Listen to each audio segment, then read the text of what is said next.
Alors Luc, chapitre 13, versets 1 à 9. En ce même temps, quelques personnes qui se trouvaient là racontaient à Jésus ce qui était arrivé à des Galiléens dont Pilate avait mêlé le sang avec celui de leur sacrifice. Il leur répondit: Croyez-vous que ces Galiléens fussent de plus grands pécheurs que tous les autres Galiléens, parce qu'ils ont souffert de la sorte? Non, je vous le dis. Mais si vous ne vous repentez, vous périrez tous également. Ou bien, ces 18 personnes sur qui est tombée la tour de Siloé et qu'elle a tuées, croyez-vous qu'elles fussent plus coupables que tous les autres habitants de Jérusalem? Non, je vous le dis. Mais si vous ne vous repentez, vous périrez tous également. Il dit aussi cette parabole. Un homme avait un figuier planté dans sa vigne. Il vint pour y chercher du fruit et il n'en trouva point. Alors il dit au vigneron: Voilà 3 ans que je viens chercher du fruit à ce figuier et je n'en trouve point. Coupe-le. Pourquoi coupe-t-il la terre inutilement? Le vigneron lui répondit: Seigneur, laisse-le encore cette année. Je creuserai tout autour et j'y mettrai du fumier. Peut-être à l'avenir donnera-t-il du fruit, sinon tu le couperas. Alors, les paroles là de Jésus que nous avons entendues, nous pouvons les trouver dures, nous pouvons les trouver sévères, nous pouvons les trouver effrayantes, mais je crois que ça dépend du regard qu'on y porte. Je vais vous demander, qu'est-ce que vous voyez sur cette image? Là, vous voyez rien, c'est normal. Pourquoi il n'y a pas l'image? Qu'est-ce que vous voyez sur cette image? Qu'est-ce que vous voyez?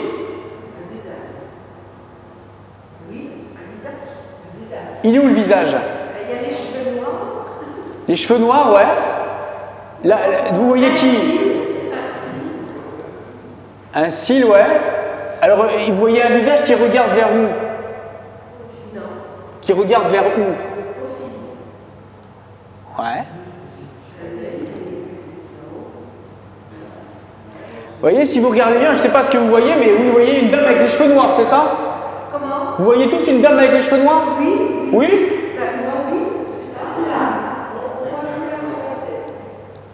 Vous voyez un foulard sur la tête? Vous voyez une dame avec les cheveux noirs? Oui, il y a des choses sur la tête. Bon, en fait, vous voyez, il y a 2 visages. Vous voyez une dame qui regarde là-bas? Mais vous pouvez aussi voir un sourire là de profil. Oui, on voit Vous pouvez voir une dame qui regarde là-bas, comme ça, qui a des oreilles là, qui a des cheveux noirs. Et puis vous pouvez voir aussi un sourire, un autre visage. Vous voyez ou pas?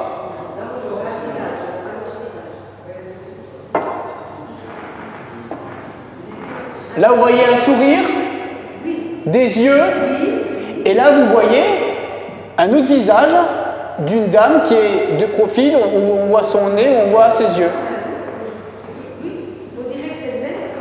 Voilà, en tout cas, il y a 2 images, on voit 2 choses différentes sur une même image, et je crois que c'est un peu la même chose avec un tas de textes bibliques, avec un tas de paroles de Jésus. Finalement, ça dépend du regard que l'on y porte. En fonction du regard que l'on y porte, on ne voit pas forcément la même chose. Quand tu dis qu'on voit l'image de profil avec la dame qui regarde de profil, à ce moment-là, l'œil devient l'oreille. Voilà, c'est ça. T'as l'œil qui devient l'oreille. Et tu regardes de profil. C'est ça, c'est ça. Voilà. Et je crois que c'est un peu la même chose avec les textes bibliques, donc on peut, à partir du même texte, voir 2 choses différentes. Oui. Voilà, on peut même voir 3 choses différentes. Bref, en fonction du regard qu'on l'emporte, on ne voit pas forcément la même chose. Que dit Jésus?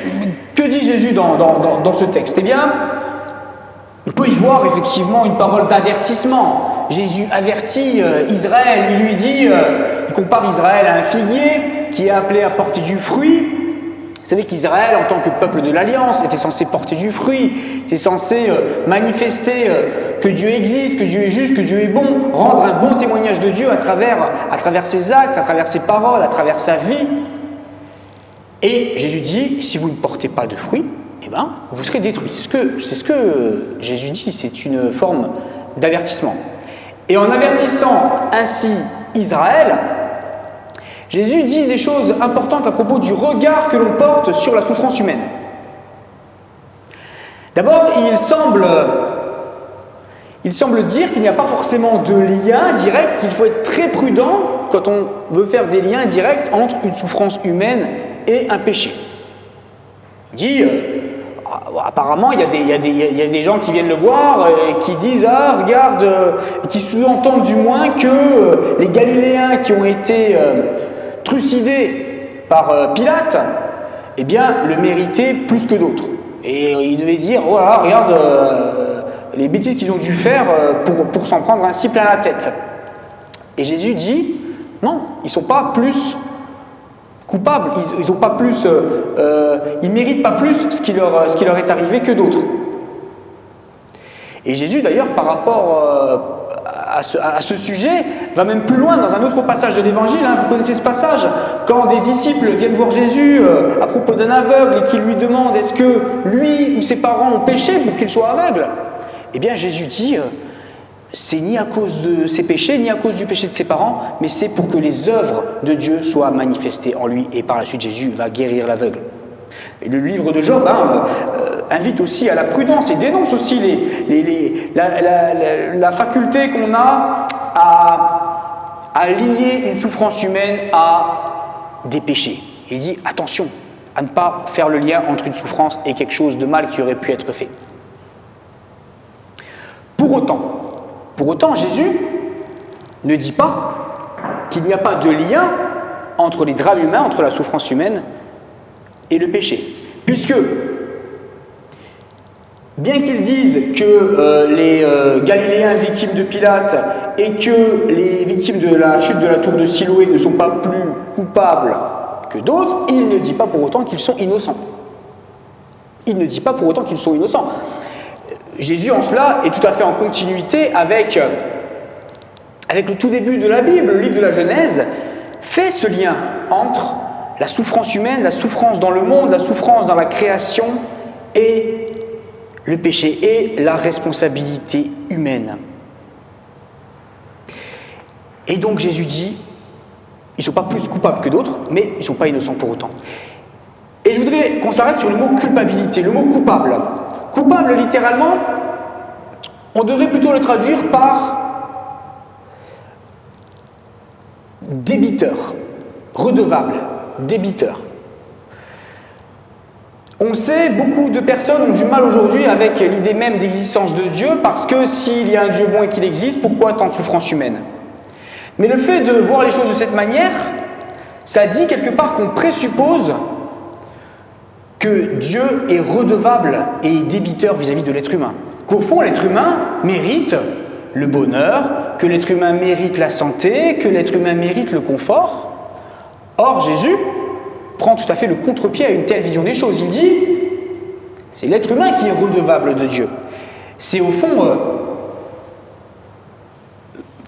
Dieu ne doit rien à l'être humain. C'est l'être humain qui doit à Dieu. C'est l'être humain qui est redevable. Et si l'être humain est redevable, ainsi, l'être humain est aussi invité à considérer tout ce qu'il a, tout ce qu'il reçoit, toutes les bénédictions qu'il reçoit comme un don, comme un cadeau, duquel il est invité à avoir un usage reconnaissant et responsable. Et je crois que le gros drame aujourd'hui, c'est que, en fait, on a tendance à considérer que tout nous est dû, que le bonheur nous est dû, que le confort nous est dû, que la santé nous est due. Or, c'est finalement un renversement d'une légitime manière de voir les choses. Dieu ne nous doit rien, c'est nous qui lui devons. Et donc, par rapport à cette invitation à être reconnaissant pour tout ce qu'on a et à user de tout ce qu'on a et de tout ce que Dieu nous donne avec responsabilité, eh bien, ce que Jésus dit finalement, c'est que l'être humain, tôt ou tard, récolte ce qu'il sème. Il dit que l'être humain récolte ce qu'il sème. Et je crois que ce genre de discours responsabilisant, il est complètement inaudible aujourd'hui. Est-ce que vous connaissez beaucoup de personnes qui admettent que les soucis dans lesquels elles sont en partie au moins de leur responsabilité? Je ne sais pas si vous avez remarqué, c'est très rare. C'est très rare les personnes en fait qui reconnaissent leur tort. Eh bien voilà, Jésus invite à considérer nos responsabilités.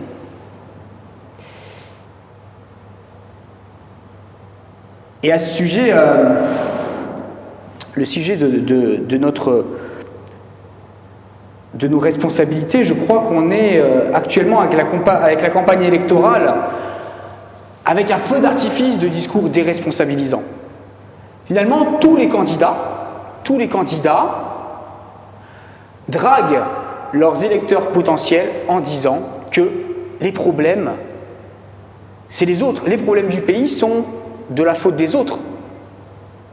Il n'y a aucun candidat qui dit finalement les problèmes du pays sont liés à la responsabilité de chacun et qu'on a tous une part de responsabilité et qu'on est tous invités à se remettre en question. Aucun candidat ne dit ça, et pour cause. Si un tel candidat disait ça, il ne serait pas élu. Parce que on ne veut plus finalement porter nos responsabilités. Et à propos évidemment de nos responsabilités, les élus et le pouvoir, il a aussi bon dos.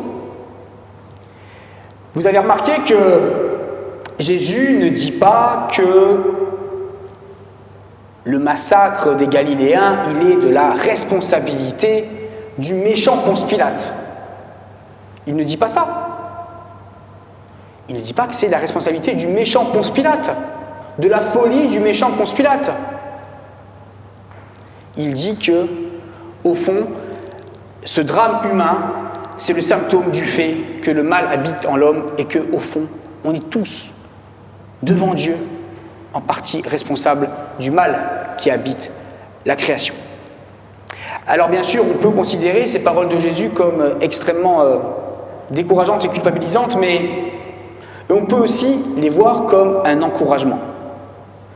Un encouragement à considérer finalement que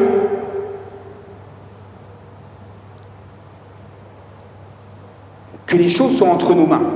Ce que dit Jésus, c'est que même s'il y a des événements qui semblent indiquer qu'on ne va pas vers le mieux, même si les signaux semblent au rouge, même si on n'a pas vraiment de raison humaine d'être optimiste, même s'il y a un tas de choses qui nous pendent au nez, eh bien Jésus dit que c'est en notre pouvoir de changer les choses. C'est de notre responsabilité à chacun de changer les choses. Et au fond, c'est, je crois, le regard de la foi.